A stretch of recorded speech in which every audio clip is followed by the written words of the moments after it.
Test vote. വല്ലാത്തൊരു വോട്ടാണ്. സാധ്യതയില്ല നമ്മുടെ ബൂത്തിൽ അത് സംഭവിക്കാൻ. അതെങ്ങനെയാണ് സംഭവിക്കുന്നത്? ഒരു ടെസ്റ്റ് വോട്ട് എന്താണെന്ന് നമുക്ക് മനസ്സിലാക്കാം. ഒരു വോട്ടർ കടന്നു വരുന്നു. ഫസ്റ്റ് പോളിംഗ് ഓഫീസറുടെ ടേബിളിൽ വന്നു, പ്രൊസീജിയർ കംപ്ലീറ്റ് ചെയ്തു. സെക്കൻഡ് പോളിംഗ് ഓഫീസറുടെ ടേബിളിൽ വന്നു, 17 ഓക്കെ ആക്കി. തേർഡ് പോളിംഗ് ഓഫീസർ ടേബിളിൽ വന്നു, ബാലറ്റ് ആക്ടിവേറ്റ് ചെയ്തു.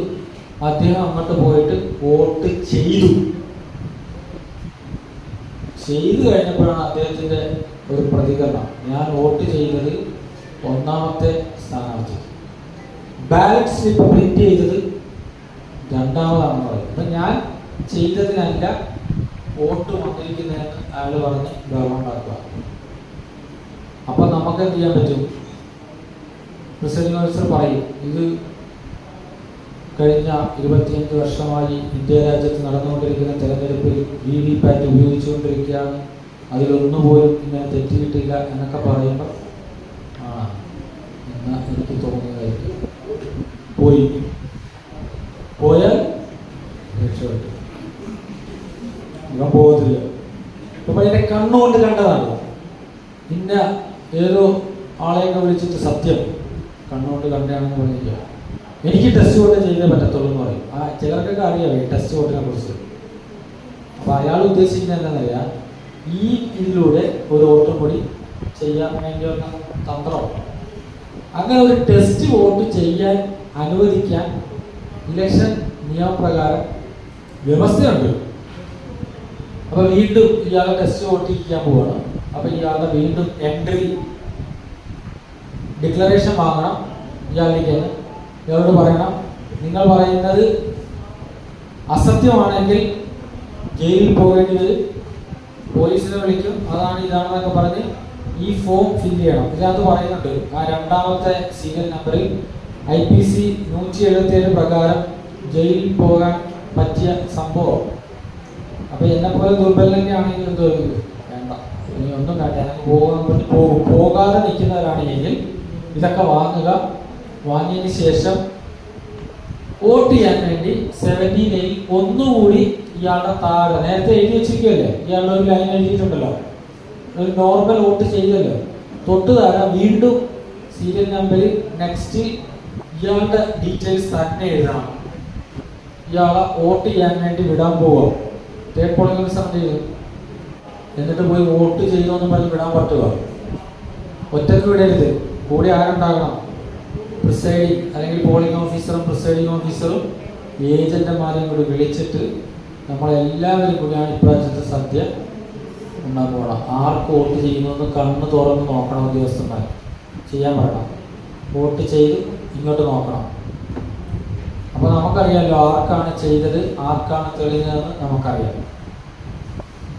അപ്പൊ ഇയാൾ പറഞ്ഞതിനെ പോലെ തന്നെ ഒന്നാമത്തെ സ്ഥാനാർത്ഥിക്ക് വോട്ട് ചെയ്തപ്പോൾ വേറെ ഒരു സ്ഥാനാർത്ഥിയുടെ സ്ലിപ്പാണ് പ്രിന്റ് ആയത്. അയാൾ പറഞ്ഞത് ശരിയായി, കാര്യമൊക്കെ കൊള്ളാം, ആൾ പറഞ്ഞത് ശരി. അപ്പൊ ഈ ടെസ്റ്റ് വോട്ട് നടത്തി കഴിഞ്ഞപ്പോൾ ഈ വന്നയാൾ പറഞ്ഞത് ശരിയാണ് എന്ന് ബോധ്യമായാൽ നമ്മുടെ ഡിവൈസിന് കംപ്ലൈന്റ് ആണെന്ന് നമുക്ക് മനസ്സിലായി. ഉടൻ തന്നെ നമ്മൾ ഇലക്ഷൻ എൻ്റെ പ്രോസസ്സ് സ്റ്റോപ്പ് ചെയ്യണം. ആറോയൊക്കെ വിളിച്ചിട്ട് ഇലക്ഷൻ സ്റ്റോപ്പ് ചെയ്യാം. പിന്നെ രണ്ടാമത്തെ ഇലക്ഷൻ വേറെ നടത്തണം. അതാണ് അതിൻ്റെ പ്രോസസ്സ്. ഇനി ഇയാൾ പറഞ്ഞത് അസത്യമാണെങ്കിൽ, ഇയാൾ പറഞ്ഞ് ഞാൻ വോട്ട് ഇന്നയാൾക്ക് ചെയ്ത് ഇന്നയാൾക്കല്ല വന്നതെന്ന് പറഞ്ഞ് നമ്മളെല്ലാവരും നോക്കി നിന്നപ്പോൾ നമുക്ക് മനസ്സിലായത് ഇയാൾ കള്ളത്തരമാണ് പറഞ്ഞിരിക്കുന്നത്. അങ്ങനെയാണെങ്കിൽ നമുക്ക് ഇലക്ഷൻ കണ്ടിന്യൂ ചെയ്യാം. പക്ഷെ ആ ടെസ്റ്റ് വോട്ട് നടത്തിയ വിവരങ്ങൾ 17C രേഖപ്പെടുത്തണം. ഏത് സ്ഥാനാർത്ഥിക്കാണെന്ന് കൂടി രേഖപ്പെടുത്തണം. ഏത് സ്ഥാനാർത്ഥിക്കാണ് വോട്ട് ചെയ്തതെന്ന് രേഖപ്പെടുത്തി പോലീസിനെ വിളിച്ച് ഇയാൾ നിൽക്കുന്നതെന്നൊക്കെ പറഞ്ഞ് വേണമെങ്കിൽ എഴുതി കൊടുക്കാം. ആ SHOക്ക് കൊടുക്കാനുള്ള ഫോം എഴുതി കൊടുക്കുക. അയാളെ പോലീസ് കൊണ്ടുപോയിരിക്കുക ചെയ്യും. ഇതാണ് ടെസ്റ്റ് വോട്ട്. ടെസ്റ്റ് വോട്ട് എന്ന് പറയുന്ന റൂൾ 49M 49MA എന്ന് പറയുന്ന ഒരു കേസാണ്. അതായത് ആൾ വന്നു, എല്ലാ ഫോർമാലിറ്റീസും കീപ്പ് ചെയ്തുകൊണ്ട് നേരെ പോയി വോട്ട് ചെയ്തു.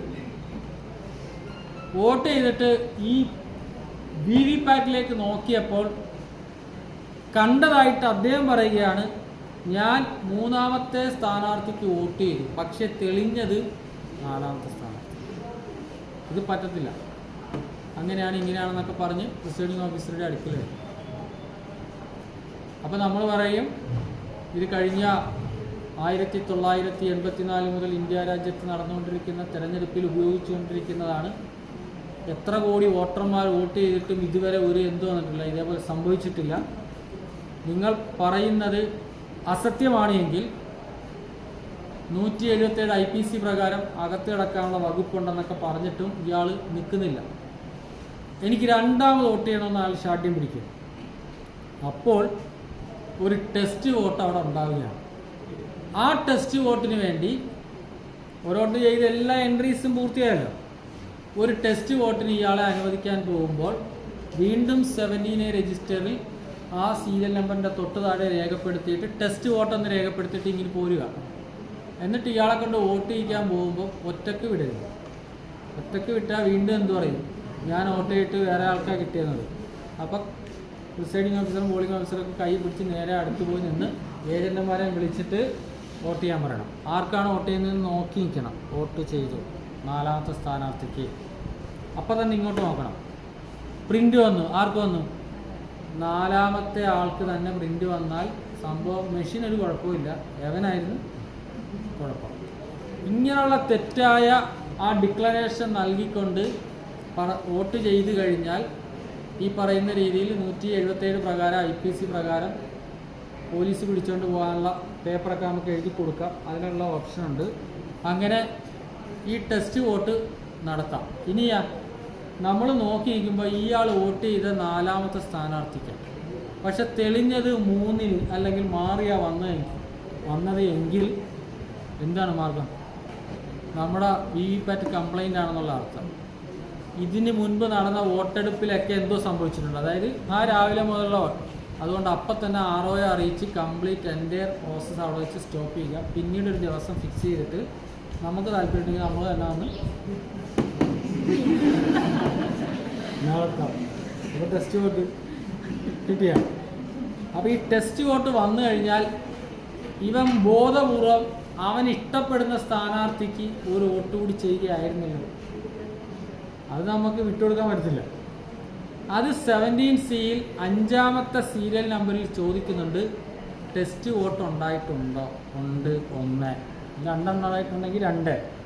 ആ 1ാമത്തെ ടെസ്റ്റ് വോട്ടിൽ ഏത് സ്ഥാനാർത്ഥിക്കാണ് വോട്ട് ചെയ്തത് എന്നുകൂടി നമ്മളെല്ലാവരും നോക്കി നിന്നിട്ടല്ല വോട്ട് ചെയ്യിച്ചാൽ.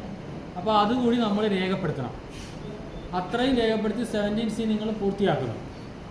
കുറയ്ക്കണ്ട, ആരും കുറയ്ക്കണ്ട. പോളിംഗ് പ്രിസൈഡിംഗ് ഓഫീസർ നേരത്തെ ഒരു കുറയ്ക്കലാണെങ്കിൽ ഞാൻ പറഞ്ഞില്ലേ, 17A രജിസ്റ്ററിലെ ആ ഡിജിറ്റിൽ നിന്നും വോട്ട് ചെയ്യാതെ പോയതും ചെയ്യിക്കാതെ പോയതും കുറച്ച് കഴിയുമ്പോൾ മെഷീനിൽ വരുന്ന ഫിഗർ ടാലിയാകും. നമുക്ക് എളുപ്പത്തിൽ പോകാം.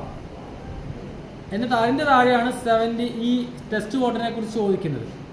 ഈ ടെസ്റ്റ് വോട്ട് സംഭവം വോട്ട് എണ്ണലിൻ്റെ അന്ന്, കൗണ്ടിങ്ങിൻ്റെ അന്ന് മറുപുറത്ത് കൗണ്ടിങ്ങിൻ്റെ അന്ന് ഇരിക്കുന്നവർ എഴുതാനുള്ള കാര്യങ്ങളുണ്ട്. അന്ന് ഒരു സ്ഥാനാർത്ഥിക്ക് ഇത്ര വോട്ട് കിട്ടിയെന്ന് എഴുതിയതിൻ്റെ തൊട്ടടുത്ത കോളം ചോദിക്കുന്നുണ്ട്, ടെസ്റ്റ് വോട്ട് ചെയ്തിട്ടുണ്ടാകും ഇയാൾക്ക്. ഉണ്ടെങ്കിൽ അത് കുറച്ചിട്ടാണ് റിസൾട്ട് പ്രഖ്യാപിക്കുന്നത്. അപ്പോൾ 49 MAക്കുള്ള ഡിക്ലറേഷൻ കണ്ട